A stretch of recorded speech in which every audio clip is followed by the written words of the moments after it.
अच्छा पापा, मैं भी निकलता हूँ ऑफिस से, बस 10 मिनट में स्टेशन पहुँच जाऊँगा। आप वेटिंग रूम में बैठ जाइए। इतना कहकर अनूप ने फ़ोन काट दिया।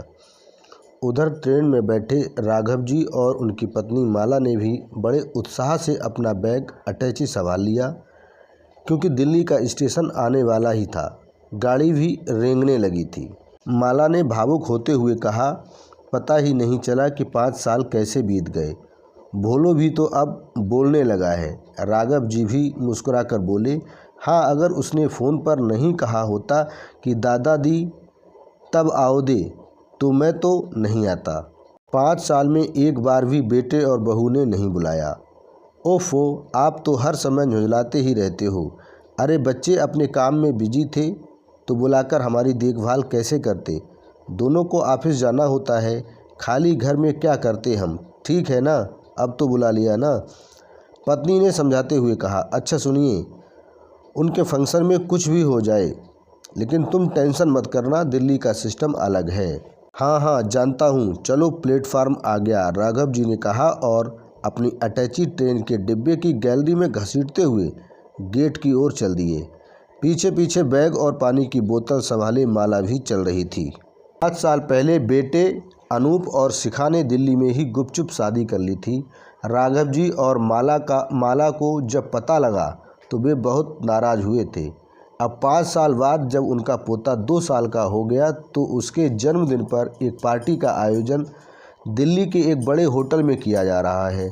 बहुत मनाया, कई बार दोनों ने फ़ोन किया, सॉरी बोला, तब कहीं जाकर राघव जी और माला ने पार्टी में दिल्ली आने का मन बनाया था।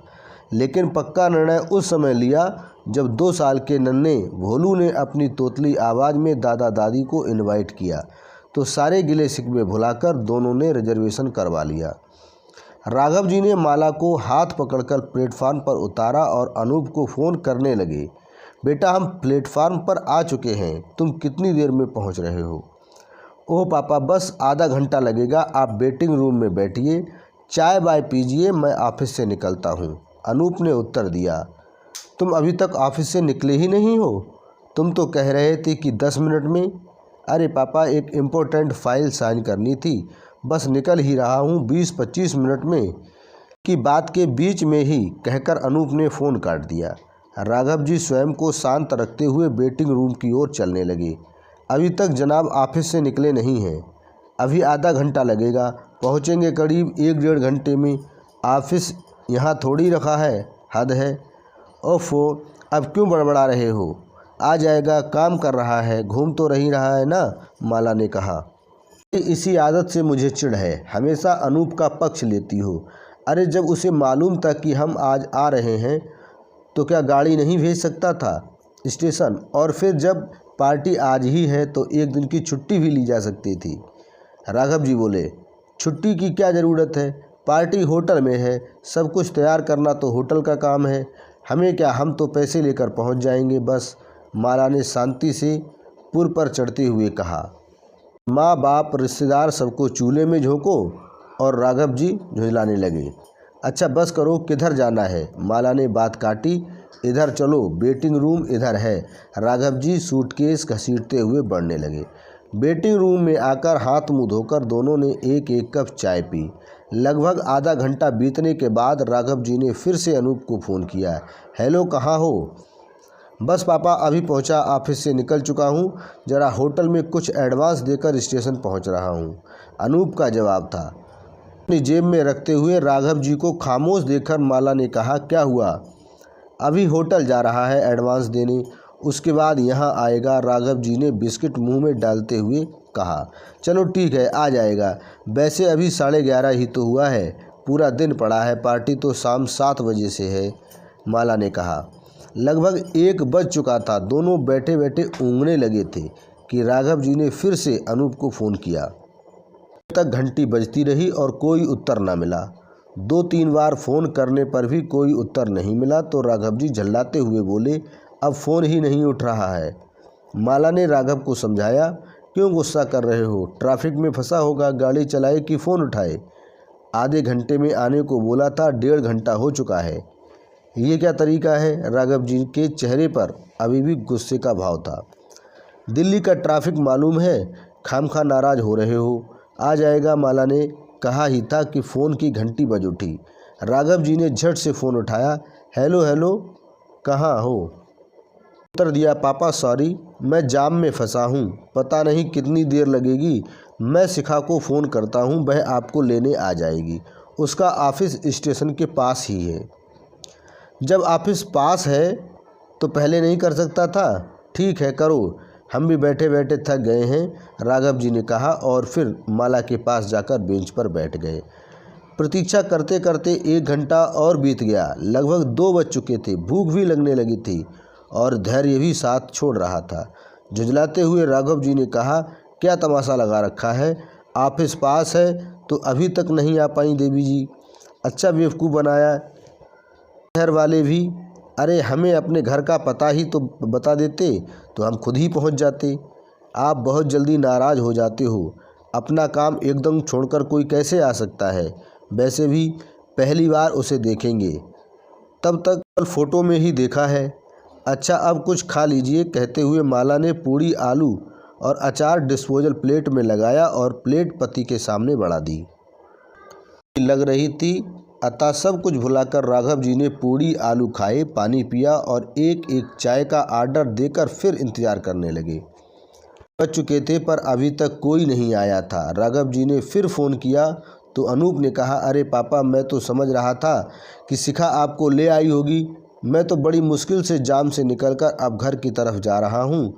मैं अभी शिखा से बात करता हूँ। फ़ोन कट गया। राघव जी एकदम शांत होकर बैठ गए। माला बेंच पर पैर पसार चुकी थी। लगभग 20 मिनट बाद फिर अनूप का फ़ोन आया। हेलो पापा, शिखा पहुंच रही है अभी, आप इंक्वायरी ऑफिस पहुंच जाइए। राघव जी ने झटपट माला को उठाया और अपनी अटैची, बैग आदि संभालते हुए इंक्वायरी ऑफिस पर पहुंच गए। लगभग आधा घंटे खड़े खड़े थकने के बाद बेंच पर बैठ गए और घड़ी देखते हुए बोले, लो 3:30 बज गया और अभी तक हमारी सुध नहीं आई। इन लोगों को। तुम्हें क्या हुआ? तबीयत ठीक है ना? पत्नी के चेहरे को देखकर राघव जी बोले, पता नहीं, एकदम से पेट और सिर में दर्द होने लगा है, माला ने दर्द के कारण कठिनाई से कहा। अच्छा चलो वेटिंग रूम में चलो, वहीं लेट जाना, जब बहू आएगी दूंगा। अरे उसका नंबर तो पूछा ही नहीं अनूप से, राघव जी ने कहा और दोनों वेटिंग रूम लौट आए। माला को बेंच पर लिटाना चाहा लेकिन तब तक अन्य यात्री आकर बैठ चुके थे। अब केवल बैठने का ही स्थान शेष था जिस पर माला बैठ गई। बहू का नंबर पूछने के लिए अनूप को कई बार फ़ोन लगाया लेकिन फ़ोन नॉट रीचेबल बताता रहा। थककर वह भी एक कोने में बैठ गए। शाम के 4:30 बज चुके थे। माला के चेहरे से पता लग रहा था कि तकलीफ़ बढ़ रही है। अब राघव जी परेशान हो रहे थे। एक बार फिर, हेलो बेटा, तुम्हारी माँ की तबीयत खराब हो रही है, जल्दी आओ। आप कौन बोल रहे हैं? एक नारी स्वर ने फ़ोन पर प्रश्न किया। बेटा, मैं अनूप का पापा बोल रहा हूँ। तुम शिखा हो ना? यस, मैं शिखा बोल रही हूँ, पर मैं आपको नहीं जानती। और ये अनूप कौन है? Sorry, wrong number. Phone cut गया। राघव जी हैरान व परेशान थे। अभी थोड़ी देर पहले तक तो अनूप से इसी नंबर पर बात हो रही थी, अब अचानक ये रॉन्ग नंबर कैसे हो गया? उनके चेहरे पर उदासी और परेशानी के भाव साफ झलक रहे थे। माला भी अब तक कराहने की स्थिति में आ चुकी थी। पत्नी को धैर्य बंधाकर कुछ दवाइयाँ लेने वह स्टेशन से बाहर निकल आए। यहाँ वहाँ देखा लेकिन कोई मेडिकल स्टोर नज़र नहीं आया। आने जाने वालों से पूछते हुए थोड़ी दूरी पर एक मेडिकल स्टोर तक पहुँचे लेकिन उसने बिना डॉक्टर की पर्ची के कोई भी दवा देने से मना कर दिया और पहले डॉक्टर को दिखाने की सलाह दी। राघव जी दुखी हो रहे थे। इधर उधर देखकर सड़क पार करके स्टेशन की ओर बढ़ गए और जेब से फ़ोन निकालकर फिर से अनूप को फ़ोन किया। बेटा, तुम्हारी माँ की तबीयत बिगड़ रही है, तुम कहाँ हो? उनकी बात पूरी भी नहीं हो पाई थी कि सॉरी रॉन्ग नंबर सुनकर वह चुप हो गए। रुआसा चेहरा लिए वे स्टेशन पर वेटिंग रूम में लौट आए। माला अभी तक कराह रही थी। राघव जी को देखकर पूछने लगी, कितनी देर में आएगा अनूप? राघव जी ने कुछ नहीं कहा, बस प्रश्न किया, बहुत दर्द है क्या? में सिर हिलाने के बाद माला ने फिर पूछा, कितनी देर?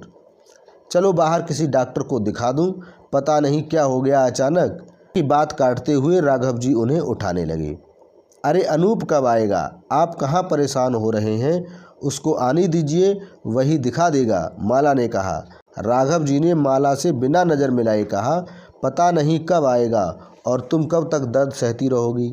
चलो बाहर चलो, कोई ना कोई डॉक्टर मिल ही जाएगा।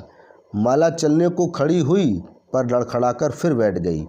नहीं चला जा रहा है, लगता है पैरों में जान ही नहीं रही। अरे हिम्मत तो करो, आओ मैं पकड़ लेता हूँ, राघव जी ने कहा। नहीं रहने दो, मुझे लिटा दो बस।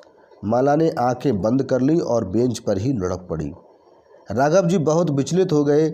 जैसे तैसे माला को लिटाकर फिर फ़ोन निकाला और ना चाहते हुए भी नंबर मिलाया, लेकिन नॉट रीचेबल ही सुनते रहे। लाचार मजबूर राघव जी की आंखें माला के दर्द में डूबे चेहरे पर पड़ते ही भर आईं। उनकी इस हालत को वेटिंग रूम का सहायक बहुत देर से देख रहा था। वे रुमाल से अपनी आंखें पोंछ ही रहे थे कि वह उनके पास आकर बोला, क्या हुआ अंकल, कोई परेशानी है क्या? राघव जी ने गीली आंखें लिए भर्राए गले से सारा हाल कह सुनाया। सहायक बोला, अरे अंकल, आप किस चक्कर में पड़े हैं? ये दिल्ली है, आपका बेटा और बहू, कोई आपको लेने नहीं आने वाला है। आप मेरी सलाह मानो, पहले आंटी को डॉक्टर को दिखाओ, फिर गाड़ी में बैठकर वापस घर चले जाओ। ये दिल्ली जितनी बड़ी है, यहाँ के लोगों के दिल उतने ही छोटे हैं। रुकिए, मैं अभी डॉक्टर को बुलाकर लाता हूँ। सहायक चला गया। राघव जी उसकी बातों को याद करके सोचते हुए माला के चेहरे को देखते रहे। लगभग 10 मिनट के बाद वह सहायक डॉक्टर को साथ लेकर लौटा। डॉक्टर ने चेकअप किया और कुछ दवाइयाँ लिखकर राघव जी को पर्चा पकड़ा दिया। राघव जी ने डॉक्टर से फीस पूछी, लेकिन डॉक्टर ने यह कहकर मना कर दिया कि आप मेरे माता पिता की तरह हैं, आपसे कैसी फीस।